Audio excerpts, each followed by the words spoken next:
नमस्कार दोस्तों, स्वागत है आपका टैली की अगली क्लास में। आज हम आपके लिए लेकर आए हैं बैंकिंग सॉल्यूशंस टैली प्राइम के अंदर। टैली के अंदर हमें जब बैंक स्टेटमेंट एंटर करनी होती है, कई बार हम पूरे महीने की या पूरे पूरे साल की बैंक स्टेटमेंट जो है एक साथ एंटर करते हैं।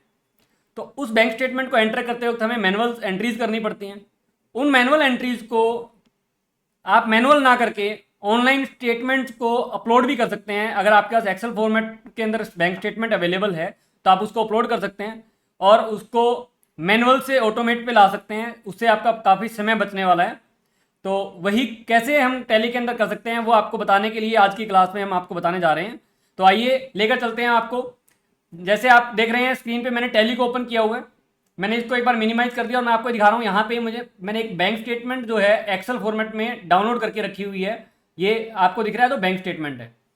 ये मैं ओपन कर देता हूँ आपके लिए एक बार, तो आप देखेंगे जो एक्सेल फॉर्मेट के अंदर है ये बैंक स्टेटमेंट मेरे पास अवेलेबल है। इसके अंदर प्रॉपर एक्सेल फॉर्मेट में जो बैंक से डाउनलोड होती है एज इट इज़ मेरे पास बैंक स्टेटमेंट अवेलेबल है। ये मैंने पूरी बैंक स्टेटमेंट 2 महीने की डाउनलोड करके रखी हुई है। तो मैं इसको बंद कर देता हूँ फिलहाल और मैं आपको लेकर चलता हूँ टैली के अंदर। अभी मुझे क्या करना है, टैली के अंदर इस बैंक स्टेटमेंट को इंपोर्ट करना है।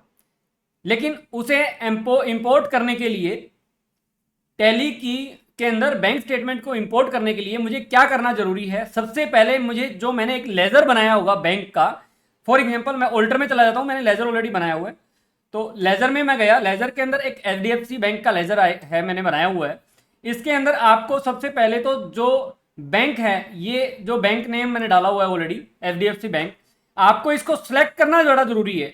ये जब बैंक आप सिलेक्ट करते हैं तो टैली को पता चलता है कि आपकी जो बैंक स्टेटमेंट है वो किस फॉर्मेट में मुझे मिलने वाली है। तो वो जो मैपिंग जो है वो ऑटोमेटिकली टैली के अंदर उसकी क्रिएट की हुई है, तो ताकि वो कौन सा कॉलम किस चीज से रिलेट करेगा वो इस मैपिंग इसके पास ऑलरेडी होगी अगर आपने बैंक सेलेक्ट किया। सेकंड वन, आप इसको सेट कॉन्फ़िगरेशन का ऑप्शन आपको यहां मिलेगा। इसको आपको यस करना है और यस करने के बाद आपको यहां सेट ऑटो रिकंस्ट्रेशन कॉन्फ़िगरेशन को यस करना है। और यहां रिकंस्ट्रेशन के अंदर आपको बताना है अगर डिपॉजिट्स एंट्री है तो मैं उसको क्या मानूं, रिसिप्ट में मैं एंट्री करूंगा। विड्रॉज मेरे पास है तो मैं उसको पेमेंट में एंट्री करूंगा। और इंटर बैंक और कैश ट्रांजेक्शन है तो क्या आप डिफरेंट वाउचर यूज करना चाहते हैं? यस, मैंने डिफरेंट वाउचर यूज किया। कौन सा? Contra voucher. आप चाहें तो जर्नल भी यूज कर सकते हैं, बट नॉर्मली कॉन्ट्रा एंट्री होती है तो हमने कॉन्ट्रा कर दिया। अब कह रहे हैं identify exact match for reconciliation. क्या रिकंसाइल करने के लिए एग्जैक्ट मैच चाहिए आपको? तो अगर एग्जैक्ट मैच नहीं करना तो आप नोट भी कर सकते हैं, अदरवाइज आप while importing statement exact match भी आप आइडेंटिफाई कर सकते हैं। और automatically reconcile exact match found, automatically reconcile करना है तो आप करवा सकते हैं एग्जैक्ट मैच अगर मिले तो। और उसके बाद बाकी की चीज़ें आप स्किप कर सकते हैं। और मैंने इस बैंक को सिलेक्ट कर दिया, सेव कर दिया। अब आपको क्या करना है, गो टू के राइट साइड में आपको एक इंपोर्ट का ऑप्शन दिख रहा है जिसकी शॉर्ट कमांड है ऑल्ट ओ। आप ऑल्ट ओ को प्रेस करेंगे, यहाँ पे आपको एक बैंक स्टेटमेंट का ऑप्शन दिखेगा। तो इंपोर्ट के अंदर बैंक स्टेटमेंट पे आप एंटर करेंगे। जैसे ही आप एंटर करेंगे तो अगर आपने वो दोनों कॉन्फ़िगरेशन सेट की हुई है तो आपको यहाँ पे बैंक का लेजर आपको शो करेगा। तो मेरा एचडीएफसी बैंक का लेजर आ रहा है। अगर आपके पास मल्टीपल बैंक है तो सारे मल्टीपल बैंक यहाँ पे शो होंगे।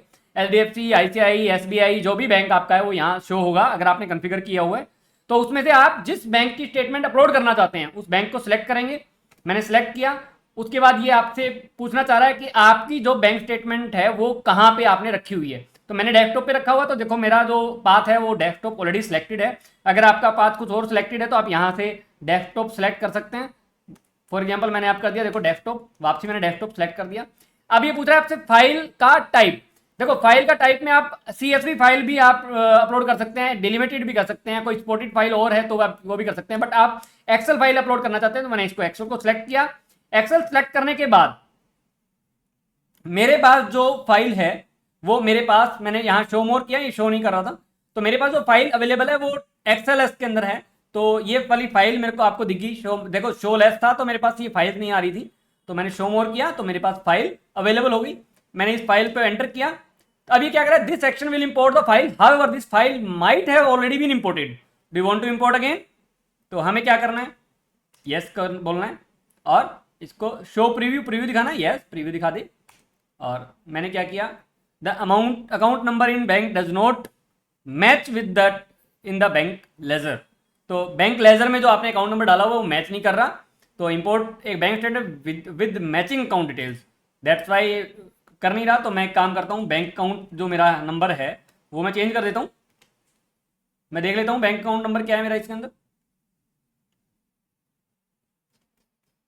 सिक्योरिटी रीजन से मैंने बैंक अकाउंट नंबर जो है वो चेंज कर दिया इसके अंदर। तो मैंने इसको कॉपी किया और टैली में जाकर के मैंने इसको पेस्ट किया, सेव कर दिया। दोबारा से मैंने ऑल्ट ओ किया और बैंक स्टेटमेंट HDFC बैंक। अभी मैं आपको बता चुका हूँ, तो मैं थोड़ा सा फास्ट कर रहा हूँ आपको, आई थिंक बड़ा इजी है समझने के लिए। This section will import file, तो यस किया मैंने, शो प्रीव्यू यस किया, एक्सेप्ट यस। ये देखिए इसने क्या किया, मेरी बैंक की जो एंट्रीज हैं वो सारी की सारी इंपोर्ट कर ली। तो ये आपको दिखा रहा है, जो ये सारी एंट्री जितनी भी हैं, शायद मैं पहले इसमें इंपोर्ट कर चुका हूँ, तो ये मेरे को दिखा रहा है कि इंपोर्ट ऑलरेडी हो चुकी हैं। तो आपने क्या करना है, सिंपल इंपोर्ट, नीचे आई शॉर्ट कमांड है, आपको आई प्रेस करना है। इसने सारी की सारी एंट्री इंपोर्ट कर दी है। देखो इसने बोला न्यू एंट्रीज इंपोर्टेड सक्सेसफुली, कितनी 106। इसके अंदर 106 एंट्री थी जो उसने सारी इंपोर्ट कर ली। नीचे आपको एक बैंक रिकंसिलिएशन समरी का ऑप्शन दिख रहा है, एस प्रेस करेंगे तो ये देखिए आपको इसने बताया अवेलेबल ओनली इन बुक्स। कुछ एंट्रीज ऐसी हैं जो आपकी बुक्स में अवेलेबल हैं बट बैंक स्टेटमेंट में नहीं है। सॉरी, कुछ एंट्रीज आपके पास हैं अवेलेबल ओनली इन बैंक, और यहाँ डिफरेंस दिखा रहा है आपका, डिफरेंस जो आ रहा है बैंक का वो 94,845 रुपये। और बैलेंस एज पर स्टेटमेंट, देखिए ये बैलेंस मेरा स्टेटमेंट के अंदर है। अगर आप कहो तो मैं दिखा देता हूँ 8,834। देखिए आपको मैं अगर आपको बैंक स्टेटमेंट दिखाना चाहूँ तो मेरा जो क्लोजिंग बैलेंस है यहाँ 8834, ये मेरा क्लोजिंग बैलेंस है। मैंने आपको बैलेंस दिखा दिया। और जो ओपनिंग बैलेंस है, ओपनिंग बैलेंस में डिफरेंस आ रहा है ड्यू टू मेरे पास मैंने ओपनिंग बैलेंस डाला नहीं हुआ है, और जो बैंक का बैलेंस आ रहा है उसमें या मैंने जो डाला हुआ है बैलेंस उसमें डिफरेंस आ रहा है। तो एक्सपेक्टेड बैंक बैलेंस मेरा 103,679 होना चाहिए, तो इसकी वजह से ये डिफरेंस आ रहा है। तो अब आपको ये देखेंगे अनरिकंसाइल्ड एंट्रीज हैं कुछ, ये रिकंसाइल नहीं हो रही, तो आपको रिकंसाइल करानी है कुछ, क्योंकि अभी ये एग्जैक्टली ये देखिए ये सारी एंट्री अनरिकंसाइल्ड हैं। ये एंट्री हमारी बैंक की बुक्स में अवेलेबल नहीं है। तो अभी आपको करना क्या है, अगर ये अवेलेबल करनी आपको, अगर ये एंट्री जैसे फॉर एग्जांपल सोमवीर के नाम से आई हुई है, अब मुझे पता चल गया सोमवीर के नाम से, अगर एग्जैक्ट मैच होती तो ये सोमवीर के नाम से कोई लेजर होता तो वहां चला जाता, बट एग्जैक्ट मैच नहीं हो रहा। तो मुझे राइट साइड पे आपको F7 का एक ऑप्शन दिख रहा है, क्रिएट वाउचर या मल्टी वाउचर, या आप F8 से किसी एंट्री अगर ऑलरेडी आपने की हुई है तो उसके साथ आप मैच भी कर सकते हैं।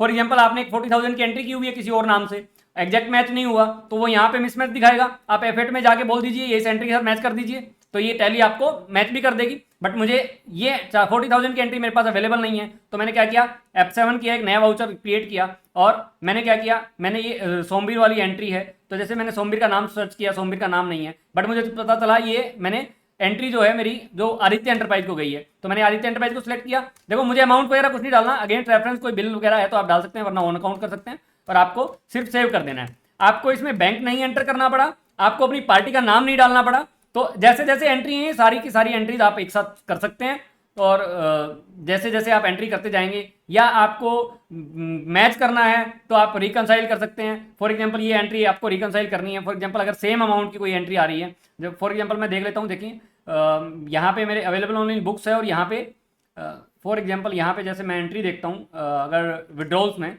तो 1000 की एंट्री एक माधव एंड कंपनीज में है बुक्स में, और विड्रॉल्स में, और विड्रॉल्स में यहाँ पे 1000 एंट्री ये यहाँ पे माधव की नहीं है बट ये संदीप के नाम से है। अब मैं इसको रिकंसाइल कर लेता हूँ F8 करके रिकंसाइल करने के लिए मुझे पोटेंशियल मैच या अवेलेबल ओनली बुक्स, तो मेरे पास कोई एंट्रीज नहीं है 2 अप्रैल में, अदरवाइज मैं इसको रिकंसाइल कर सकता था। मैं और देख लेता हूँ, मेरे पास जो एंट्री अवेलेबल थी 1000 की, वो किस डेट की है, 10 अप्रैल की। तो मैं कोशिश कर देता हूँ 10 अप्रैल को अगर मेरे पास यहाँ पे एंट्री मिल जाए मेरे पास, तो फॉर एग्जांपल मैं 10 अप्रैल को आ गया, बट 10 अप्रैल के बाद को मेरे पास 1000 की कोई एंट्री अवेलेबल नहीं है, तो हम कोई और एंट्री ढूंढ लेते हैं यहाँ पे विड्रॉल्स में। फॉर एग्जांपल हम ये देख लेते हैं 5 जनवरी को, ये एंट्री मेरे पास मिलेगी नहीं क्योंकि मैंने की नहीं हुई।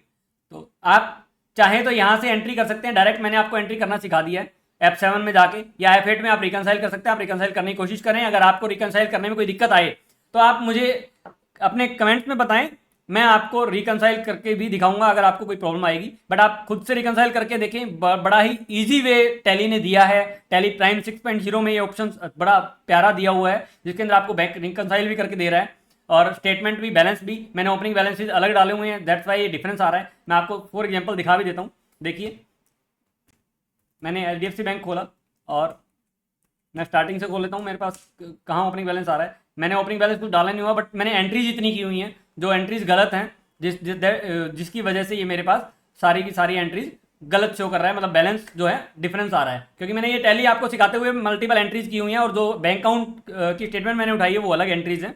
दैट्स वाई आपको ये डिफरेंसेज शो कर रहा है। तो लेकिन आप अगर खुद से करेंगे खुद की रिपोर्ट के लिए, तो ये आपको बैलेंस एकदम ओके दिखाएगा।